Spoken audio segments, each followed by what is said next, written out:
बंधू भगिनींनो, मी आपल्याला सांगत होतो की देवेंद्र फडणवीस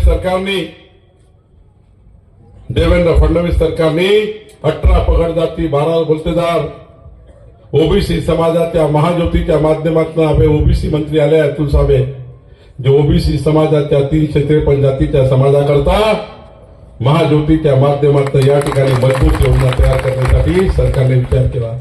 आर्थिक दुर्बल मराठा समाज असेल, अल्पसंख्याक समाज असेल, मागासवर्गीय समाज असेल, या सर्व समाजाच्या कल्याणाच्या योजना देवेंद्र फडणवीस सरकारने तयार केल्या. त्या योजना करता या ठिकाणी निवडणूक आहे. आज बघा, आपल्या सरकारने वचन दिलंय. मध्य प्रदेशमध्ये भाजपचं सरकार आहे. 25 वर्षापासून लाडक्या बहिणीची योजना चालू आहे. छत्तीसगडमध्ये भाजपचं सरकार लाडक्या बहिणीची योजना चालू आहे. पण ज्या ठिकाणी काँग्रेस पार्टी आली त्या ठिकाणी लाडक्या बहिणीची योजना बंद केली. कर्नाटकमध्ये बंद, तेलंगणामध्ये बंद. ज्या ज्या ठिकाणी विरोधी पार्टीची सरकार आहे त्या ठिकाणी सर्व योजना बंद केल्या. पण आम्ही वचन दिलंय की महाराष्ट्रात जोपर्यंत भाजपचं सरकार राहील, महायुतीचं सरकार राहील, देवेंद्र फडणवीसाचं सरकार राहील, तोपर्यंत आमच्या लाडक्या बहिणीची योजना आम्ही चालू ठेवणार आहे. एवढंच नाही तर या योजनेला अधिक मजबूत आम्ही करणार आहे. या योजनेला आम्ही वाढ देणार आहे. आणि एवढंच नाही तर काल माननीय पंतप्रधान नरेंद्र मोदीजीने 1 कोटी लखपती दीदीची योजना तयार केली. 1 कोटी लखपती दीदी. त्र्यंबक गव्हाणेची, त्र्यंबकराव कुठे आहे? इकडे समोर या, मागं नका राहू. निवडून आल्यावर 1000 लाडक्या बहिणीची तयार करा. 1000 लाडक्या बहिणी. आणि त्या 1000 लाडक्या बहिणीला लखपती दीदी करायचं आहे. 5 लाख रुपये बिना गॅरंटी बिना व्याज. 1000 बहिणींना आम्हाला लखपती दीदी योजना तयार करायची आहे त्या बाजूने. आणि 1000 लखपती दीदी. ताई थोड्या वेळानं बोलतो. बोलू बसा तुम्ही, मी तुम्हाला बोलवणार आहे. 1 लाख लखपती दीदी, 1000 लखपती दीदीची योजना आपल्याला करायची आहे. एवढंच नाही, मी अतुल सावेंना विनंती करणार आहे. अतुलजी, आम्ही नागपूरमध्ये नवसखी योजना तयार केली. नवसखी योजनेच्या माध्यमातून लाडक्या बहिणीचे 10 महिलाचा एक बचत गट, माविमचा बचत गट, उमेदचा महिला बचत गट, आम्ही 10 महिलाचा एक गट तयार केला. मी नागपूरचा पालकमंत्री आहे, अमरावतीचा पालकमंत्री आहे.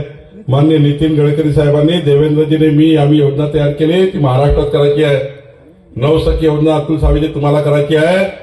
या ठिकाणी एका महिला बचत गटाला 1 लाख रुपयाचं अनुदान आम्ही देणार आहे. एक महिला बचत गटाला 1 लाख रुपये अनुदान. यावर्षी संभाजीनगरमध्ये अतुलजी 1000 महिला बचत गट.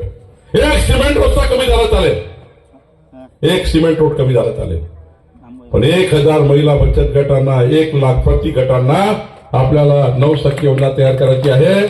आणि अतुलजी, काल माननीय पंतप्रधान मोदीजींनी सर्व विभागीय शहरामध्ये आमच्या बचत गटाच्या महिला ज्या वस्तू तयार करतील त्या वस्तूंना विकण्याकरता आंतरराष्ट्रीय व्यापारी संकुल तयार करण्याचा निर्णय घेतला. तो संभाजीनगरला आपल्याला करायचा आहे. 500 शॉप असलेला, 500 दुकान असलेलं, एका गटाला 1 दुकान, 500 गटाला दुकान तयार करण्याकरता व्यापारी संकुल बांधण्याचा निर्णय मोदीजी सरकारने घेतला आहे. तो आपल्याला संभाजीनगरला जागा नसेल अतुलजी, महसूल खात्याची मी जागा देतो. मी महसूल मंत्री आहे, काळजी करू नका. पण 500 महिलांच्या बचत गटांना रोजगार देणारं व्यापारी संकुल तयार करायचं आहे. 7 तारखेची निवडणूक ही त्र्यंबक गव्हाणीच्या नशिबाची नाही आहे, तर आमच्या महिला बचत गटाच्या नवसखी योजनेची आहे. 7 तारखेची निवडणूक ही. आज बघा, आपल्या सरकारने वचन दिलं होतं, अतुल सावे जेव्हा निवडणूक लढले, आपल्या सरकारने वचन दिलं होतं की आमचं सरकार जेव्हा येईल तेव्हा आम्ही शेतकऱ्याच्या, गरीब शेतकऱ्याच्या, आमचे लाडके भाऊ शेतकरी यांच्या शेतातलं 15 वर्षाचं वीज बिल माफ करू. आपलं सरकार आलं आणि देवेंद्र फडणवीसजी निर्णय घेतला. या महाराष्ट्राच्या, या सिल्लोड तालुक्याच्या, सोयगाव तालुक्याच्या, संभाजीनगर जिल्ह्याच्या, महाराष्ट्राच्या चांद्यापासून बांद्यापर्यंत 45 लक्ष शेतकऱ्यांचं विजेचं बिल माफ करण्याचा निर्णय सरकारने घेतला. आता सर्व पंपावरचं विजेचं बिल माफ केलं. एवढंच नाही, आपल्या सरकारने वचन दिलंय की जोपर्यंत महाराष्ट्रात भाजपचं सरकार आहे तोपर्यंत शेतकऱ्याच्या पंपाचं विजेचं बिल आम्ही घेणार नाही. शेतकऱ्याच्या पंपाचं विजेचं बिल आम्ही घेणार नाही. एवढंच नाही, शेतकऱ्याला शेतामध्ये रात्री जाऊ द्यायचं नाहीये. सकाळी 6 वाजता सूर्यप्रकाशाचं पहिलं किरण पडलं तर पंप चालू झाला पाहिजे. संध्याकाळी 6 वाजता शेवटचं किरण पडलं की पंप बंद झाला पाहिजे. 12 तास दिवसाने वीज शेतकऱ्याला मिळाली पाहिजे. हा संकल्प देवेंद्र फडणवीस सरकारने केला आहे. मुख्यमंत्री सौर वाहिनी योजना आणली आहे. आमच्या अतुल साहेबांचे मंत्री आहे. मुख्यमंत्री सौर वाहिनी योजनेमध्ये आता शेतकऱ्याच्या शेतामध्ये दिवसाने 12 तास वीज देण्याचा निर्णय आमच्या सरकारने केला आहे. आणि आता 5 HP pump, 10 HP pump, 15 HP pump, आपल्या पारंपरिक पंपापेक्षा जास्त पाणी फेकणारा पंप, 3 लाखाचा पंप फक्त 25,000 रुपये देण्याचा निर्णय केला. 3 लाखाचा पंप 25,000 रुपये देण्याचा निर्णय केला. 7 तारखेची निवडणूक ही मुख्यमंत्री सौर वाहिनी योजनेची आहे. बंधू भगिनींनो, आपल्या सरकारने विचार केला आहे की आपल्या सरकारने जे गरीब शेतकरी आहे, मध्यमवर्गीय शेतकरी आहे, कन्नड तालुक्यातले, सोयगाव तालुक्यातले, या ठिकाणी सिल्लोड तालुक्यातले या शेतकऱ्याच्या ज्या गरीब माणसावर कर्ज आहे, जो मध्यमवर्गीय गरीब शेतकरी आहे, मी हा विचार करणार नाही, आपलं सरकार हा विचार करणार नाही की गाडी, घोडा, बंगला, मर्सडी कार आहे, फार्म हाऊस आहे, त्या शेतकऱ्याला कर्जमाफीची गरज नाही आहे.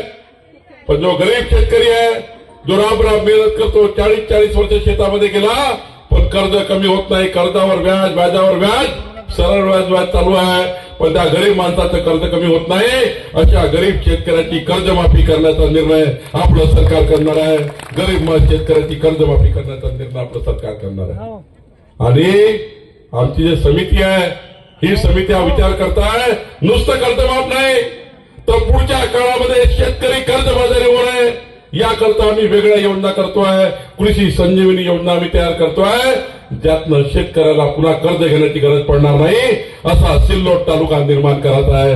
असा सिल्लोड तालुका निर्माण करायचा आहे. मला विश्वास आहे, शेतकऱ्याच्या शेतात सिंचन असेल, पाणी असेल, शेतकऱ्याच्या शेतात जर 12 तास वीज असेल आणि शेतकऱ्याच्या शेतात जर पक्का रस्ता असेल तर शेतकऱ्याचा पोरगा कधी चपराशाची नोकरी मागणार नाही, कधी चपराशाची नोकरी मागणार नाही.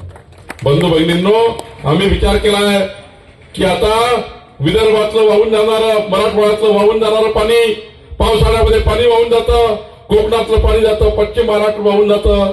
आता देवेंद्र फडणवीस सरकार सर्व पाऊस जे पाणी वाहून जातं ते वापस आणून या पुढच्या 8 वर्षामध्ये सिल्लोड तालुक्यात, कन्नड तालुक्यात, सोयगाव तालुक्यात आम्हाला पुढच्या 8 वर्षात एकही शेतकरी असा नाही पाहिजे.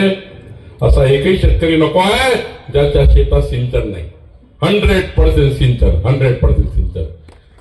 बंधू भगिनींनो, 7 तारखेची निवडणूक ही सिंचन प्रकल्प मार्गी लावणार निवडणूक आहे.